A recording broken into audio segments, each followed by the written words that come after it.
આ કંપની કોના જોરે આટલી બધી મનમાની કરી રહી છે? આટલી રજૂઆતો છતાં સ્થિતિ તેવી ને તેવી જ.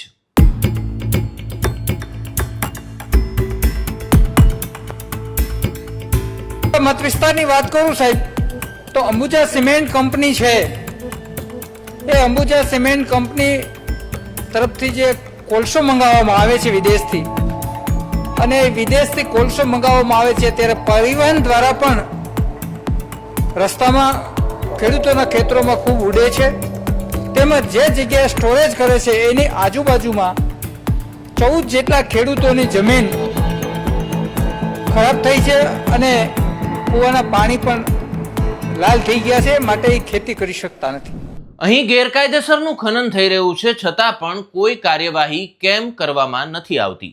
શા માટે અદાણી સામે કાયદેસરના પગલાં લેવામાં નથી આવતા?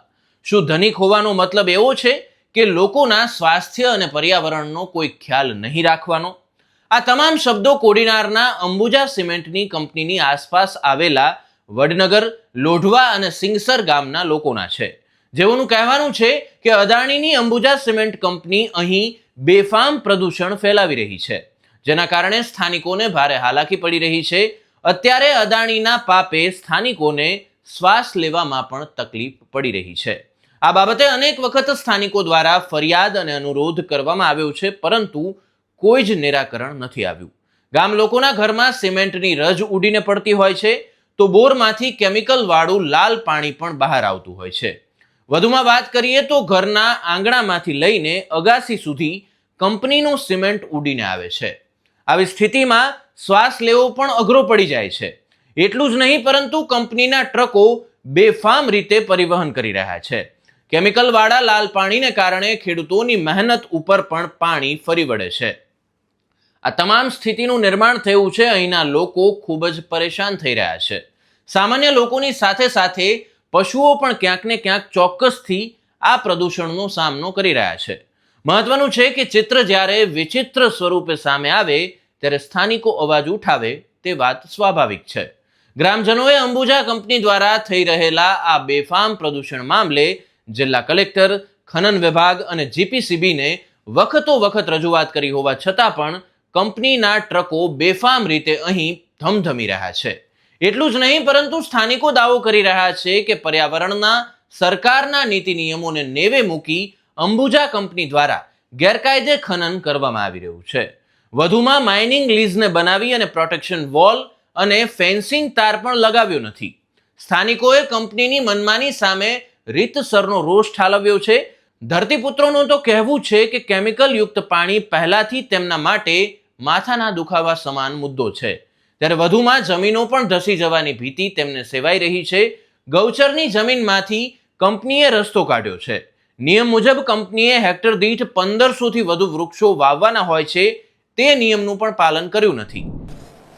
માનનીય અધ્યક્ષશ્રી, સ્વચ્છ વાતાવરણ એ આજની તાતી જરૂરિયાત છે, અને સ્વચ્છ વાતાવરણ માટે સરકારો ખૂબ કામ કરે છે, અને આને નિયંત્રિત કરવા માટે પ્રદૂષણ નિયંત્રણ બોર્ડ પણ કાર્યરત છે. પરંતુ પ્રદૂષણ નિયંત્રણ બોર્ડ જે પ્રમાણે કામ કરવું જોઈએ એ પ્રમાણે કામ કરતા નથી, જેના લીધે ખૂબ પારાવાર નુકસાની થાય છે. હું મારા મત વિસ્તારની વાત કરું સાહેબ, તો અંબુજા સિમેન્ટ કંપની છે, એ અંબુજા સિમેન્ટ કંપની તરફથી જે કોલસો મંગાવવામાં આવે છે વિદેશથી, અને વિદેશથી કોલસો મંગાવવામાં આવે છે ત્યારે પરિવહન દ્વારા પણ રસ્તામાં ખેડૂતોના ખેતરોમાં ખૂબ ઉડે છે. તેમજ જે જગ્યાએ સ્ટોરેજ કરે છે એની આજુબાજુમાં 14 જેટલા ખેડૂતોની જમીન ખરાબ થઈ છે અને કૂવાના પાણી પણ લાલ થઈ ગયા છે, માટે એ ખેતી કરી શકતા નથી. એ લોકોએ મામલતદારશ્રી, કલેક્ટરશ્રી અને ખેતીવાડી અધિકારી શ્રી વગેરેને પણ રજૂઆતો કરી, કોઈ પરિણામ ન આવ્યું. એમણે પ્રાદેશિક નિયામક ને પણ, જુનાગઢને પણ રજૂઆત કરવી, આજ દિન સુધી કોઈ પરિણામ નથી આવ્યું. માત્ર નોટિસ આપી છે શોકોત નોટિસ આપી છે, આવું કહી અને ખેડૂતોને ન્યાય મળતો નથી.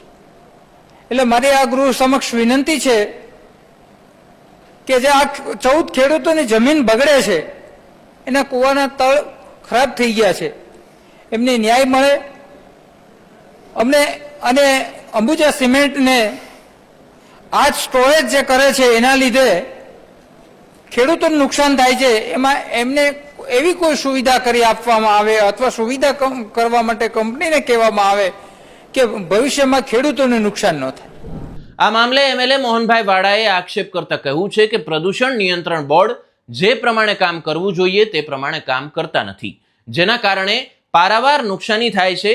મત વિસ્તારમાં અંબુજા સિમેન્ટની કંપની આવેલી છે અને કંપની દ્વારા વિદેશથી જે કોલસો મંગાવવામાં આવે છે તેના પરિવહન દ્વારા રસ્તામાં આવતા ખેતરોમાં ધૂળ ખૂબ જ ઉડે છે. ઉપરાંત જે જગ્યાએ સ્ટોરેજ કરવામાં આવે છે તેની નજીક 14 જેટલા ખેડૂતોની જમીન ખરાબ થઈ છે, કૂવાના પાણી પણ લાલ થઈ ગયા છે. આથી ખેડૂતો ખેતી પણ કરી શકતા નથી. ત્યારે કંપનીની આ મનમાનીના કારણે ખેડૂતો અને સ્થાનિકો હેરાન થઈ રહ્યા છે. આ સમગ્ર બાબતે કેવી કાર્યવાહી થવી જોઈએ તેને લઈને આપનું શું મંતવ્ય છે તે આપ કમેન્ટ બોક્સમાં જરૂરથી જણાવશો. નમસ્કાર.